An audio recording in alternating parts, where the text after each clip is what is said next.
wave the way she said that hat. In many cultures around the world, families raise their children together. Here in the U.S., and especially in university towns like Charlottesville, new mothers are not always so fortunate to have family close by for hands-on help and support with their baby. Join us today as we visit with postpartum doulas Emily Kester, Cynthia Fisher, and Diane Behringer to talk about the importance of mothering the mother. Come on. The word doula is actually a Greek word meaning to serve. And what doulas do are serve the mother.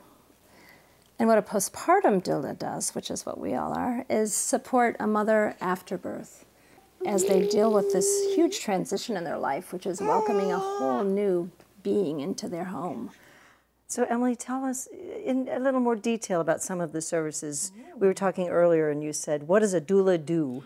So what does a doula do? Okay, what does a doula? As Cynthia said, we support the family, especially the new mother, or maybe the second time around mother. We may help her get rest, enable her to take a shower, so we watch the baby while she can take care of herself. We feed her, we prepare meals. We help her breastfeed, so if there's lactation issues, she needs someone by her side to kind of help with latching on, to get a good relationship going with breastfeeding, then we support that.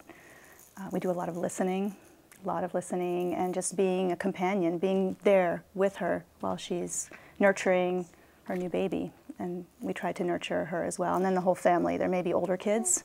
Toddlers have kind of a tough time sometimes with a new baby, and so we help with the transition for the older kids. We spend a lot of time helping them, just being one-on-one with the kids, and just doing a lot of education. I would say a lot of educating, reading the baby's cues, tips for soothing, for sleeping, right. And then help around the house if needed. Let's talk, Diane, talk about how the importance of these services and the benefits they provide. I think some of the benefits is just helping the mom find her own voice and her own confidence as a mother. In this culture, we tend to spend a lot of time preparing for the birth. Right. And then I know some of what drew me to this work was, even though I was familiar with young children when I had my first, I prepared for the birth, and then I remember getting home and thinking, now what? Because newborns are totally different than young children, even if you're familiar with children. Right. And so as a doula, we go in having seen many, many newborns and, able to say to the mom, this is normal, you know, or this is something that you need to have checked out. I mean, just have that kind of, give her the confidence that you really can look at your baby and start to understand this person and work with this as a relationship. Yeah, and I think women also need encouragement. Yeah. That they're a good mother, they're doing a good job, they're doing the right thing. Right, and helping them, and confidence, and helping them get in touch with their instincts. What did you all do for baby Zaina and for her mom? Because she was very premature. She was very premature. She wasn't really able to nurse at a very, very young age, but when she came home, she was about the age where she could start to nurse. How do you help? How do you do that? I mean, with the baby, babies get massage, right? Yeah. To help them to be more relaxed. We did a lot of, we did massage, especially after baths. That's the time that she enjoyed that the most. Skin to skin is another really important thing that we made sure Zaina had, was a lot of skin to skin time with her mama. Okay, now explain the importance of that.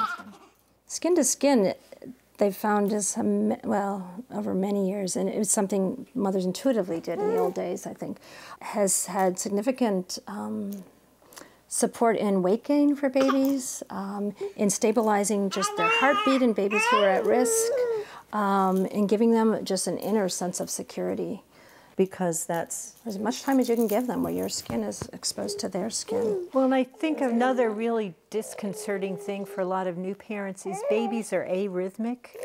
You bring them home and their breathing isn't rhythmic, their heart rate isn't rhythmic. That's unnerving for a new mom. And I think that some of that skin to skin is they tune their rhythm to the rhythm of the mother. It helps regulate. It helps regulate that rhythm and make it more. Or to a twin, Tell me the story about the little twin babies who were born prematurely. Yeah, that's a beautiful story, and it's actually pretty world-renowned at this point because it was a major turning point for medicine and NICUs in this country, where there were some twins born very young in their 20-something week. I can't remember exactly what week. And at one point, the weaker of the two went into distress. And the nurse in charge, who was not the nurse, the head nurse, said, you know, I really think we need to put this baby in with her sister. So they were not together. That's an important point. They were in separate incubators, which is what you do usually in NICU. And, you know, she looked at the parents and said, I need to do this. She could not reach the head nurse, and so she did that. And immediately, the stronger of the two put her arm around this weak sibling who she had not been with since birth. And immediately, the weakest one in distress started developing an even heartbeat, even blood pressure, even everything, and just relaxed into its sibling's arms. Awesome. And all the vital signs went up. Yeah. And so they just looked at each other, these nurses and the parents, and just said, you saved our baby's life, yeah. So they saw that this was, you know, the way to go. And it's, you know, common practice now, I guess, in some NICUs, yeah. Yeah, that's another thing that I wanted to mention about what do doulas do. I think one of my goals is to help the mother relax, and that helps the baby relax. Yeah, and just definitely being able to hold the baby in a calm way just brings that security that the baby needs to thrive. Yeah. And so that story too, that touch, human touch, whether it's skin to skin or just being held in a wrap by a doula, it's calming. If you decide that you want to be a doula, what type of training do you have to have? How does that work? There's an international organization that we're all part of called DONA International, Doulas of North America. And so there's a whole certifying process that takes a couple of years. Most doulas actually work as they're becoming certified, but there's a training class and then a whole certification process. Is the medical community supportive of the work of a doula? Yeah, we found through lactation consultants, you know, often make referrals to us, through pediatricians, through OBs. Yeah. And some of the difference in what we do is the time that we can take. Say, a lactation consultant, you have an hour appointment. A doula may be with you for 4 hours in the afternoon and can really sit in your home in a more relaxed environment. So how long do you work with your clients? That's a great point. It's usually in the beginning 2 or 3 times a week for 3 to 4 hours. And then we go in after that. After maybe a couple of weeks, we gradually start decreasing our hours because mothers start to see, wow, I'm actually doing this. I'm actually getting it down. You work yourself out of the job. Exactly. We work ourselves out of the job. What this is all about is empowering the families. It's not about coming in and taking over. It's about really empowering them. So it could be sometimes a month, could be sometimes a season. It really depends on the family. It could be sometimes 2 weeks. Or 6 years. Or 6 years. Some mothers Diane was saying that Diane's had 2 children. So I'll just have another baby while I have Diane here. Well, she had 2. She has 3 now, yeah. So then do your clients vary a great deal too? Huge. I mean, who needs a doula? It sounds like everybody needs a doula. Everyone could benefit from a doula for sure. Sometimes it's women whose husbands go back to work soon after the baby comes home, and they just need some support in those first few weeks, adjusting so they're not feeling isolated or alone with this tremendous responsibility. Sometimes it's mothers of twins. They need extra hands. Yeah. I mean, twins, triplets. Many of our clients are somehow connected with the university, and they're here for short periods of time when they're starting their families without family support. Some of them don't even have a good friend network. And so for those women in particular, I think our services are really helpful. Well, and then speaking about support for moms, you all also have a cafe. You call it New Mama Cafe. Expected Mama's Cafe, yeah. So, that meets once a week at CVIO Coffee on Tuesdays. And it's just a time where anybody can come and meet each other. Because part of it is, too, mothers finding each other in the community or finding the support that they need beyond our help, and that's part of what we do. And stepping out of the isolation that you can feel as a new mom in any community. In most cultures, you're supported by your community and your village or your family that you live with. And we don't have that multi-generational support in this country. That's what I do. So he's had a cold, and so I've been having to do the suction thing, and I've learned that the swaddle is the way to keep them so their hands don't. Yeah. The little baby straitjacket.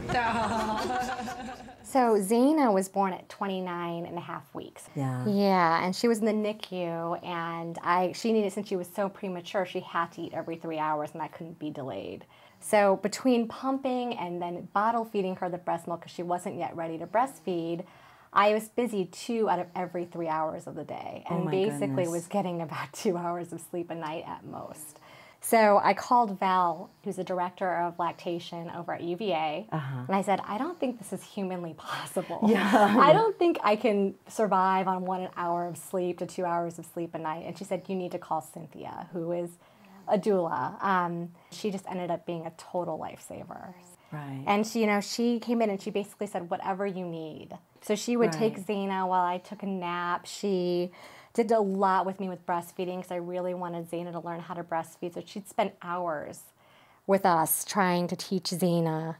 And then she did things that I just really couldn't stand to do it myself, like cleaning the breast pump equipment was torture for me when I had 30 minutes of free time to an hour of free time every 3 hours. I didn't want to spend 20 minutes doing that. So that was something she always did for me personally because she knew that it was something I really, really appreciated to make my life easier. And I just want to say the other thing that she did that was so important was she just listened. I mean, sometimes all I needed was a listener because my husband and I came down here for jobs. Our family is far away, and my family also works too, so they couldn't just drop everything and come for 6 weeks at a time. So Cynthia would often be the person I sort of confided in and talked about the NICU experience with. So she also acted as a friend and a family member, which was so helpful. Oh, well, thanks so much for spending time with Oh, my pleasure.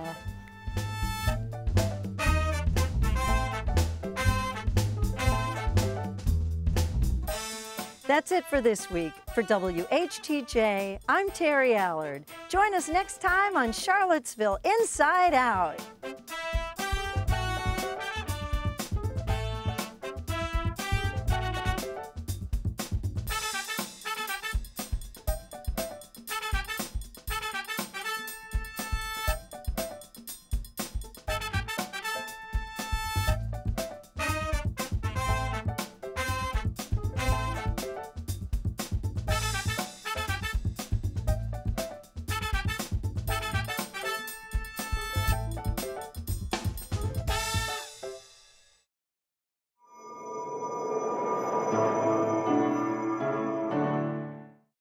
This presentation was made possible thanks in part to the patrons of Charlottesville Inside-Out, committed to exploring the people, places, and quality of life that uniquely define Charlottesville and its surroundings.